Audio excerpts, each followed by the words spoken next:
यदि आपने कभी भी सुखी होने की आशा छोड़ दी है तो प्रसन्न हो, कदापि आशा मत छोड़ें। आपकी आत्मा आनंद स्वरूप परमात्मा का प्रतिबिंब होने के नाते वास्तव में स्वयं सुख स्वरूप है।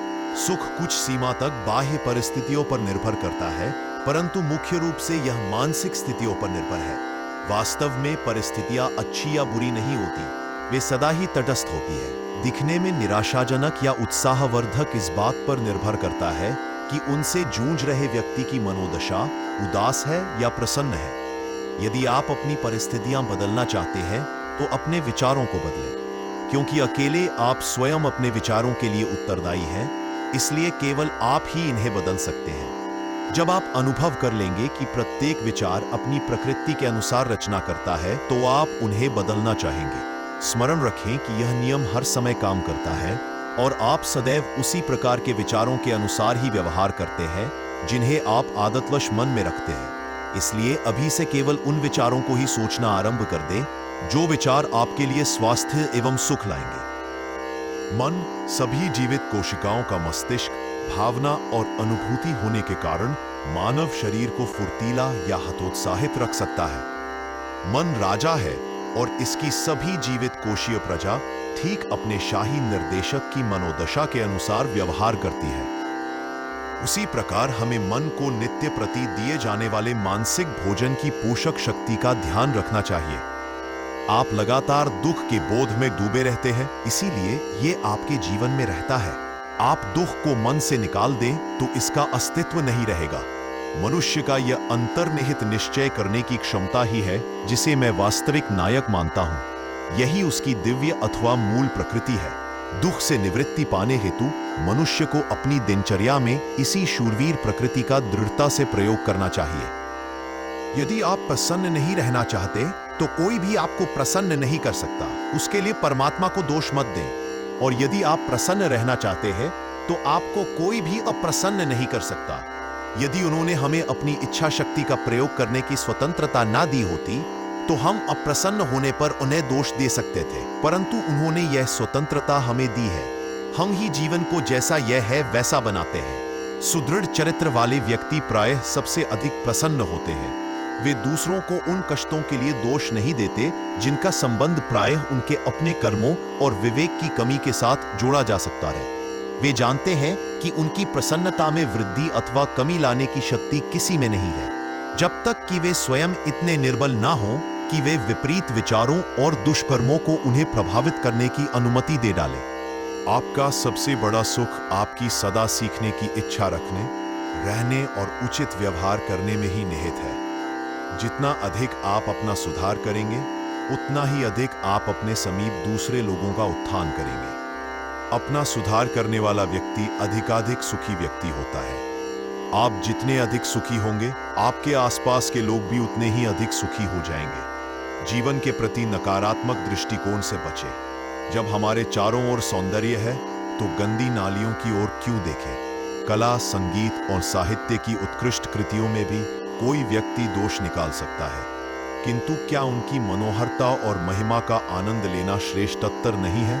लगभग प्रत्येक व्यक्ति उन 3 बंदरों की मूर्तियों से परिचित है जो इस कहावत पर बल देते हैं, बुरा मत देखो, बुरा मत सुनो, बुरा मत बोलो। मैं सकारात्मक दृष्टिकोण पर बल देता हूं। जो अच्छा है उसे देखो, जो अच्छा है उसे सुनो, जो अच्छा है वही बोलो। नकारात्मक मनोदशाओं से मुक्ति आत्मा में निहित परमात्मा का नित्य नवीन आनंद अनश्वर है। इसी प्रकार मन में इसकी अभिव्यक्ति को कदापि नष्ट नहीं किया जा सकता यदि कोई व्यक्ति इसको बनाए रखना जानता है, और यदि वह जानबूझकर मन को न बदले और मनोदशाओं को पोषित करता हुआ दुखी न हो।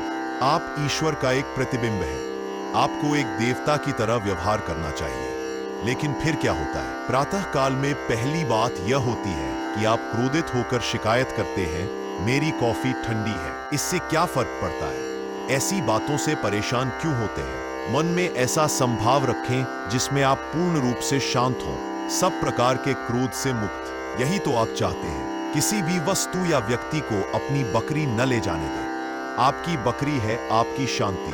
किसी को भी इसे अपने से छीन कर मत ले जाने दें। कोई भी व्यक्ति दुख को पसंद नहीं करता। अगली बार जब आप किसी मनोदशा से ग्रस्त हों तो क्यों ना अपना विश्लेषण करें। आप देखेंगे कि किस प्रकार स्वेच्छा से, जानबूझकर आप स्वयं को दुखी बना रहे हैं। और जब आप ऐसा करते हैं तो आपके मन की स्थिति में आनंद के अभाव को आपके आसपास के लोग अनुभव करते हैं। आप अपनी मनोदशाओं पर विजय प्राप्त कर सकते हैं, चाहे वे कितनी भी भयानक क्यों न लगती हो। निश्चय कर लें कि आप अब मनोदशाओं में और अधिक ग्रस्त नहीं होंगे। और यदि आपके निश्चय करने पर भी कोई मनोदशा आ घेरे तो इसके आने के कारण का विश्लेषण करें और इस विषय में कुछ रचनात्मक कदम उठाएं। निश्चित रूप से याद रखें कि जब आप दुखी होते हैं तो प्रायः इसका कारण यह होता है कि आप उन महान कार्यों के बारे में दृढ़तापूर्वक कल्पना नहीं करते जिन्हें आप अपने जीवन में प्राप्त करना ही चाहते हैं, और नहीं आप अपनी इच्छा शक्ति, अपनी रचनात्मक योग्यता और अपने धैर्यता अपने स्वप्न साकार होने तक दृढ़ता से प्रयोग करते हैं। अपने सुधार के लिए और दूसरों के कल्याण के लिए रचनात्मक कार्य करने में व्यस्त रहे, क्योंकि जो भी व्यक्ति ईश्वर के साम्राज्य में प्रवेश करना चाहता है उसे प्रतिदिन दूसरों का भला करने का भी प्रयत्न अवश्य करना चाहिए।